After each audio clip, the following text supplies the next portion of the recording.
Hey, what's going on, buddy? My name is Wes from WesleysTechTime. Welcome back to a brand new video. Today we are at PC Showcase, and this is episode number 6. If you're not familiar with what PC Showcase is, this is a series where I show you guys different PC builds all the time for different price points. This episode's price point is $1,000. I did this price point because it's pretty easy to save up $1,000 over the summer. If you want to get a new PC in, you can buy it at the end of the summer with the money that you did save up. It specifically relates to me because this is what I did to build my first PC, and it was pretty rewarding to do so. If you love to game but hate paying the high price for games, be sure to check out G2A for some of the cheapest CD keys there are around. The link is in the description down below. So if you're not familiar, some of the rules for this show is it doesn't have to include an OS, optical drive, monitor, peripherals, or anything like that, or a copy of Windows. I do this because most people already have all of that stuff, or it's pretty readily available for people to get easily. Alright, without further ado, let's jump right into this video. Alrighty guys, starting off this build, we have the AMD Ryzen 7 2700X. Now this is an 8-core processor, it's clocked at 3.7 gigahertz, and it's only about $280. This thing can pretty much play any game you throw at it on pretty much high settings, so it's a pretty good deal.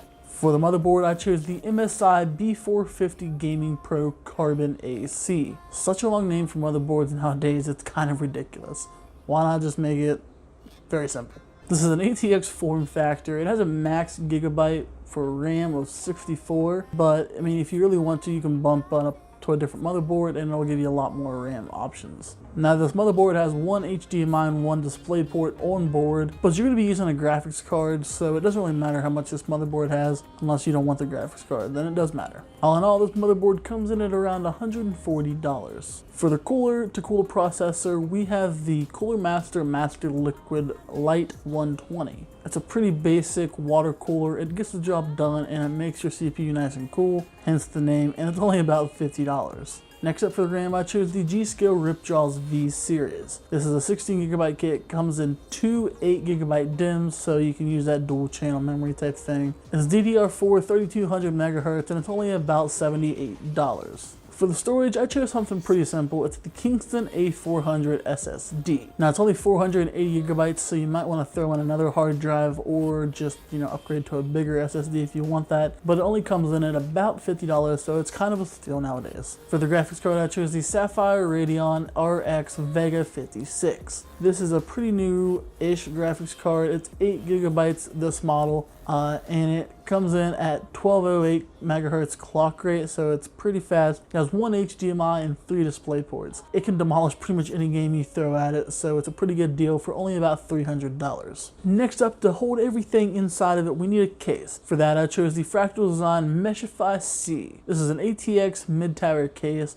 It has a tempered type glass side, so it looks pretty cool. It has 7 full height expansion slots, so that's kind of nice in a way. It has 3 2.5-inch bay drives, and it has 2 3.5-inch bay drives. So it doesn't have a lot of room for storage, but you can buy external like cartridges or something like that if you really need all the space. But I've never ran into a problem with a case that has this type of specs, and it's a pretty good deal. Comes in at about $80. Alright, to power all this, we need a power supply. For that, I chose the Seasonic Evo Edition. Now this is only 620 watts, but it has plenty of power to power everything, and plus a little bit more room for upgrades in the future. It's 80 plus bronze certified, so it's nice and efficient, so you won't have to pay too much to power your gaming PC. It's also fully modular, it's ATX form factor, and it's only about $65, so it's a pretty good deal for all that you're getting for it. All in all, the price for this PC today would be about $1,000 to $1,050.